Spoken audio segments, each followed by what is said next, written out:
আসসালামু আলাইকুম। সবাই কেমন আছেন কমেন্টসে জানাবেন।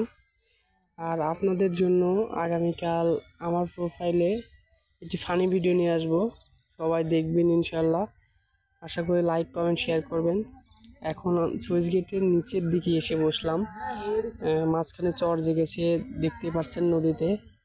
নদীর এখন করুণ অবস্থা, পানি নেই, তবুও ওই পানিতে দুটি নৌকা বাঁধা আছে, একটি জাল পাতা দর্শক দেখতে পাচ্ছেন। কিন্তু অনেক সুন্দর একটা পরিবেশ, শান্ত। সুইচ গেটের দুই পাশে দুটি কৃষ্ণচূড়া ফুলের গাছ, দুটি গাছে অনেক সুন্দরভাবে ফুল ফুটেছে, দেখতেই পাচ্ছেন।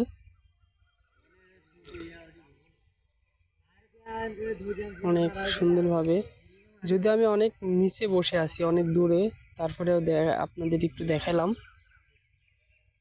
দেখতে পাচ্ছেন আমি কতটা দূরে আছি। আপনারা সবাই একটু সাপোর্ট করবেন, আপনাদের সাপোর্টে একান্ত জরুরি, একান্ত কাম। আসসালামু আলাইকুম।